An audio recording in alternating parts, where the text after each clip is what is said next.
Hello friends, नमस्कार। मैं रोहित कुमार बिंद्रा आप सभी का बहुत बहुत स्वागत करते हैं हमारे और आपके यूट्यूब चैनल वाईफाई चमत्कार क्लास में। दोस्तों, आज की इस वीडियो में आपको पढ़ाने वाला हूं कक्षा 10 गणित का जो अनसॉल्व पेपर आता है दोस्तों। ठीक है, तो कक्षा 10 गणित का अनसॉल्व पेपर दोस्तों 2017 का जो प्रश्न है मैं वहीं पढ़ा रहा हूँ। ठीक है, ये देखिए पार्ट नंबर ये 8 होगा। ठीक है, इससे पहले हमने पार्ट नंबर 7 तक पढ़ा दिया है दोस्तों। इसका प्लेलिस्ट मैंने बनाया है, प्लेलिस्ट में जाए प्रत्येक वीडियो देखें। ठीक है, तो 2017 का अनसॉल्व मैं करा रहा हूँ। ठीक है ना, तो आज की इस वीडियो में प्रश्न नंबर 4 हम पढ़ने वाले हैं और प्रश्न नंबर 4 का कौन सा हल करेंगे, ग और घ हल करने वाले। ठीक है ना, ध्यान से देखिएगा। सबसे पहले प्रश्न पढ़ते हैं। ठीक है, और दोस्तों मैं आपको बता देता हूँ, इस चैनल पर मैं आपको कक्षा 10 गणित का केवल अनसॉल्व पेपर ही पढ़ाने वाला हूँ। ठीक है, यदि आप हमारे चैनल पर नए हैं तो इस चैनल को सब्सक्राइब कर लीजिए। ठीक है, तो ध्यान से देखिएगा। पहला प्रश्न क्या करा है, मतलब चौथे का ग क्या करा है, तो ध्यान से देखिएगा दोस्तों। प्रश्न पढ़ते हैं। ठीक है, प्रश्न ग वाला देखते हैं क्या करा है। बिंदुओं 4, -1। ठीक है, बिंदु 4, -1 दिया है और -2, -3 को जोड़ने वाले रेखाखंड को समत्रिभाजित करने वाले बिंदुओं के निर्देशांक ज्ञात कीजिए। ठीक है ना, तो समत्रिभाजित करने वाले बिंदुओं के निर्देशांक ज्ञात करना। ठीक है ना, तो इस वाले प्रश्न को मैं पहले से यहाँ पर लिख कर रखा हूँ। ठीक है, ध्यान से देखिएगा, मैं केवल आपके समझा दे रहा हूँ। ठीक है ना दोस्तों, सबसे पहले हम यहाँ पर बताते हैं, दो बिंदु लेंगे ए और बी। ठीक है, दो बिंदु लेंगे 4, -1 और -2 का -3। ठीक है ना, अब दोस्तों यहाँ पर पी और क्यू दो बिंदु लेंगे। ठीक है, इन्हीं दो बिंदुओं का हमें निर्देशांक पूछ रहा है। समझ में आ रही बात। तो सबसे पहले अपन क्या करेंगे दोस्तों, यहाँ पर लिखेंगे माना बिंदुओं ए और बी को जोड़ने वाले रेखाखंड को समत्रिभाजित करने वाले बिंदु पी और क्यू है। मतलब सुनिए ध्यान से, मतलब दो बिंदु ए और बी है, यहाँ पर बिंदु बी बना लीजिएगा। ठीक है ना, ए और बी, तो इनको जोड़ने वाले समत्रिभाजित करने वाले बिंदु पी और क्यू है। कौन है, समत्रिभाजित करने वाले बिंदु कौन कौन हमने लिया दोस्तों, यहाँ पर पी और क्यू लिया। इन्हीं का हमें निर्देशांक ज्ञात करना है। ठीक है ना, तो सबसे पहले दोस्तों लिखेंगे क्या, तो अब देख सकते हैं समत्रिभाजित करने वाले बिंदु पी और क्यू है। तब दोस्तों ध्यान रखिएगा, तब जो बिंदु ये पी है, ए बी को, ए और बी को, ये बिंदु ए और बी को 1:2 के अनुपात में अंतः विभाजित करती है दोस्तों, याद रखिएगा। ठीक है ना, इस कंडीशन में याद रखिएगा दोस्तों, जो बिंदु पी होगा ए बी को 1:2 के अनुपात में अंतः विभाजित करेगा। तो अंतः विभाजन का सूत्र लगाएंगे दोस्तों। यहाँ पर देखिए, तो बिंदु पी के लिए अंतः विभाजन का सूत्र ये होता है दोस्तों, याद रखिएगा, m1x2 + m2x1 बटा में m1 + m2, फिर कामा m1y2 + m2y1 m1 + m2। समझ में आ रही बात ना। अब दोस्तों वैल्यू रखते हैं। ठीक है, ध्यान से देखिएगा, तो यहाँ से m1 का वैल्यू क्या है, ये दोस्तों देखिए, ये m1 का वैल्यू है। ठीक है ना, m1 का वैल्यू है और ये क्या है, m2 का वैल्यू है। ठीक है ना, अब दोस्तों यहाँ से देखिए, ये क्या है दोस्तों, ये x1 का वैल्यू है और ये क्या है दोस्तों, y1 का वैल्यू है। ठीक, और ये क्या है दोस्तों, x2 का वैल्यू है और ये क्या है दोस्तों, y2 का वैल्यू है। ठीक है ना, समझ में आ रही बात है। ठीक है, तो यहाँ पर देखिए दोस्तों, m1 तो हमने 1 रखा, x2 तो -2 रखा यहाँ पर। ठीक, फिर दोस्तों प्लस, बीच में प्लस है, प्लस m2 तो मतलब 2 रखा, 2 गुणते। अब दोस्तों x1 है तो x1 कितना है, 4 है, यहाँ पर मैंने रखा m1 धन m2, तो m का वैल्यू 1 और m2 का वैल्यू 2 है। समझ में आ रही बात है। फिर कामा, यहाँ पर कामा देंगे। फिर दोस्तों m1 का वैल्यू क्या रखेंगे, 1 रखेंगे तो 1 गुणते, y2 का वैल्यू क्या रखेंगे दोस्तों, -3, तो यहाँ -3 रखा हमने। फिर बीच में प्लस है, प्लस m2 का वैल्यू कितना रखेंगे दोस्तों, m2 का वैल्यू 2 रखेंगे तो 2 गुणते। फिर दोस्तों y1 का वैल्यू कितना, -1, तो यहाँ -1 रखेंगे। बटा में सूत्र में क्या होता है, m1 धन m2 होता है, तो यहाँ पर 1 धन 2 हो जाएगा। समझ में आ रही बात। अब दोस्तों इसको सॉल्व करेंगे तो ध्यान देखिएगा, 4 दूना के 8 होगा, 2 1 कम 2 -2 में से दोस्तों 8।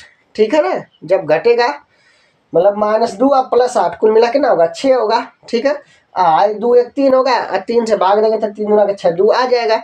फिर उसी तरह कामा, फिर ये हल करेंगे तो -3 1 कम 3, -2 1 कम 2 -3, -2 -5 हो गया, और 2 1 3 तो मतलब -5/3 ये आंसर आ गया। ठीक है ना, मतलब पी का निर्देशांक क्या आएगा, 2, -5/3। उम्मीद करता हूँ कि समझ में आ गया होगा। ठीक है, इसी प्रकार दोस्तों, इसी प्रकार इसी प्रकार दोस्तों बी का निकालेंगे, ठीक है, मतलब सॉरी इसी प्रकार दोस्तों क्यू का निर्देशांक निकालेंगे। तो लिखेंगे तथा बिंदु क्यू ए बी को दो संबंध एक के अनुपात में अंतर विभाजित करता है, तब क्यू के निर्देशांक ये होंगे दोस्तों, ठीक है। याद रखिएगा ये जो बिंदु पी है ए बी को एक संबंध दो के अनुपात में काटेगा, लेकिन ये क्यू ए बी को दो संबंध एक के अनुपात में काटेगा दोस्तों, यही पॉइंट आपको याद रखना, ठीक है ना। तो फार्मूला आप देख सकते हैं m1x2 m2 x1 m1 plus m2 m1 y2 plus m2 y1 बटा m1 प्लस m2, ठीक है। अब दोस्तों m1 का वैल्यू यहाँ पर ये हो जाएगा, ठीक है, ये क्या हो जाएगा दोस्तों m1 का वैल्यू हो जाएगा, ठीक है, ध्यान दीजिएगा। और ये क्या हो जाएगा दोस्तों m2 का वैल्यू, ठीक है ना। तो m1 का वैल्यू कितना होगा 2 गुणते x2 का वैल्यू कितना है दोस्तों, x2 का वैल्यू आप देख सकते हैं -2 है, तो यहाँ पर -2 रखा, फिर बीच में प्लस होता है प्लस लगाएंगे। फिर m2 का वैल्यू कितना है दोस्तों, m2 का वैल्यू यहाँ पर देखिए 1 है, तो 1 गुणते x1 का वैल्यू कितना है, x1 का 4 है, तो यहाँ पर 4 रखेंगे, ठीक, बटा में m1 प्लस m2, तो m1 का वैल्यू कितना है दोस्तों, m1 का वैल्यू कितना है 2 है, और m2 का वैल्यू 1, तो 2 धन 1, ठीक। उसी प्रकार दोस्तों यहाँ पर देखिए m1 का वैल्यू 2 रखेंगे, इसके बाद m1 का वैल्यू 2 रखेंगे, फिर गुणते y2 का वैल्यू कितना -3 रखेंगे, तो -3 रखा, बीच में प्लस है, सूत्र में प्लस है ना, प्लस। फिर m2 का वैल्यू कितना है, m2 का वैल्यू 1 है, गुणते y1 का वैल्यू कितना है -1, तो -1 बटा में 2 धन 1, समझ में आ रही बात। अब दोस्तों ध्यान से देखिएगा -2 और 2 दूनी के 4 हो जाएगा, -4 आप +4 कट जाएगा, तो मतलब 2 1 3, तो 3 0 आ जाएगा। उसी तरह आप 3 गुना के 6 -6 हुआ, फिर माइनस प्लस माइनस 1 क्या मतलब -6 -1 7 हो जाएगा, 7 बटा 2 1 3, 7 बटा के 3, ठीक है ना। तो ये राइट आंसर होगा, ठीक है, यानी क्यू का निर्देशांक क्या होगा 0 का -3 बटा के 7 होगा, ठीक है ना। क्यू का निर्देशांक क्या होगा 0 का -7 बटा के 3 होगा। उम्मीद करता हूँ कि यह प्रश्न आपके जरूर समझ में आ गया, ठीक है। तो यहाँ तक आप अच्छे से नोट कर लीजिए, ठीक है ना। प्रश्न सबसे पहले पढ़ते हैं दोस्तों, घड़ी का प्रश्न क्या करा, ठीक है ना। तो करा किसी ठोस गोले, ठीक है, याद रखना किसी ठोस गोले और किसी ठोस अर्धगोले, ठीक है ना, का संपूर्ण पृष्ठ का क्षेत्रफल बराबर है, मतलब अर्धगोला और ठोस गोला, ठीक है ना, दोनों का संपूर्ण पृष्ठ का क्षेत्रफल बराबर है, उनके आयतनों का अनुपात ज्ञात कीजिए, मतलब उनके आयतनों का अनुपात ज्ञात करना है, ठीक है ना। तो इस प्रश्न को मैं पहले ही सॉल्व करके लिख दिया, और ध्यान से देखिए मैं समझा देता हूँ आपको, ठीक है ना। तो सबसे पहले दोस्तों यहाँ पर माना ठोस गोले की त्रिज्या r1 सेमी तथा अर्धगोले की त्रिज्या r2 सेमी, यहाँ पर मान लेंगे सबसे पहले, ठीक है ना, मान लिया। अब दोस्तों इसके बाद लिखेंगे चूंकि ठोस गोले का संपूर्ण पृष्ठ का जो सूत्र होता है 4 पाई r1 का स्क्वायर होता है दोस्तों, याद रखिएगा, ठीक है ना। त्रिज्या r1 है तो यहाँ r1 की स्क्वायर करेंगे, गोले का संपूर्ण पृष्ठ का सूत्र होता है, आपको याद रखना है, ठीक है ना, 4 पाई r1 का स्क्वायर। फिर दोस्तों तथा अर्धगोले का संपूर्ण पृष्ठ 3 पाई r2 का स्क्वायर। उम्मीद करता हूँ यहाँ तक समझ में आ गया होगा।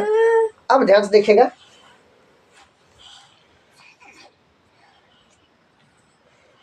तथा अर्धगोले का संपूर्ण पृष्ठ 3 पाई r2 का स्क्वायर होता है दोस्तों, ये याद रखिएगा, अर्धगोले का सूत्र होता है, ठीक है ना। अब दोस्तों यहाँ से क्या करना है दोस्तों, प्रश्नानुसार, मतलब प्रश्न के अनुसार, प्रश्न क्या करा था, दोनों का क्षेत्रफल बराबर है, तो हम यहाँ पर दोस्तों इनको और इनको आपस में बराबर करेंगे। अब यहाँ से देखिए इनको और इनको बराबर करेंगे। अब यहाँ से देखिएगा दोस्तों, यहाँ पर क्या करेंगे कि r1 का स्क्वायर और इधर r2 का गुणा है तो इधर भाग हो जाएगा, तो r2 का स्क्वायर हो जाएगा, ठीक, और 4 पाई है और इधर 3 पाई, पाई से पाई कैंसिल हो जाएगा। अब देख सकते हैं दोस्तों यहाँ पर r1 का स्क्वायर बटा r2 का स्क्वायर बराबर 3 बटा 4 होगा, ठीक है। स्क्वायर हटेगा तो इधर कड़ी लगेगा, तो 3 का वर्गमूल होता है नहीं, इसलिए कड़ी में 3 लिखेंगे, 4 का वर्गमूल होता है तो 2 आ जाएगा, समीकरण नंबर 1 बना लेंगे। लास्ट में दोस्तों लिखेंगे अतः आयतनों का अनुपात, ठीक है ना। तो आयतनों का अनुपात क्या मान लेते हैं, v1/v2 मान लेते हैं। तो v1 के लिए गोले का जो आयतन होता है दोस्तों याद रखिएगा 4/3 पाई r1 का क्यूब होता है, अर्धगोले का जो होता है v2 अर्धगोले का है, ठीक है, आयतन तो 2/3 पाई r2 का क्यूब होता है, अर्धगोले का आयतन होता है, याद रखना आपके, ठीक है। अब दोस्तों पाई से पाई कैंसिल हो जाएगा, 3 से 3 कैंसिल हो जाएगा, 2 1 कम 2 दूनी के 4, तो 2 गुणते r1/r2 का होल क्यूब लिख देंगे, इस तरह से लिख देंगे, ठीक है ना। अब दोस्तों r1/r2 का वैल्यू दिया है समीकरण नंबर 1 से, कड़ी में 3/2 समीकरण 1 देख लीजिए, यहाँ पर रख देंगे, ठीक है ना। कड़ी में 3/2 है, तो जैसे आप कड़ी में 3/2 है, एक पावर 3 होता है कि 3 वाले हैं, कड़ी में 3/2 गुणते कड़ी में 3/2 गुणते कड़ी में 3/में क्या लिखेंगे दोस्तों 2, तो इसका गुणा करेंगे तो केवल 3 आएगा, ठीक है, 2 दूनी के 4 हो जाएगा, ठीक। और यहाँ पर दोस्तों कड़ी में 3 बटा क्या आ जाएगा यहाँ पर 2 आ जाएगा, ठीक है ना। तो 4 गुना कितना हो जाएगा 8, तो 3 कड़ी में 3 बटा में 8 आएगा, तो वही मैंने यहाँ पर लिखा है, ठीक है ना। 3 कड़ी में 3 बटा 8 और ये 2 पहले से था, ठीक है। अब दोस्तों देखिए 2 एकम 2 चौको 8 कटा देंगे तो 4 हो जाएगा, 3 कड़ी में 3 बटा 4 और इसको इस अनुपात के रूप में लिख सकते हो 3 कड़ी में 3 समंदे 4, ठीक है ना। तो इसका राइट आंसर क्या बनेगा दोस्तों 3 कड़ी में 3 समंदे 4, ठीक है ना। यही अनुपात होगा इसका, ये राइट आंसर है, ठीक है। इसे आप लोग बताओ कि आज का जो भी मैंने प्रश्न बताया आपके पूरा क्लियर समझ में आ गया होगा, ठीक है। यदि यह वीडियो आपके अच्छा लगा होगा तो लाइक शेयर एंड सब्सक्राइब जरूर करिएगा। फिर मिलते हैं अगले वीडियो में। जय हिंद जय भारत।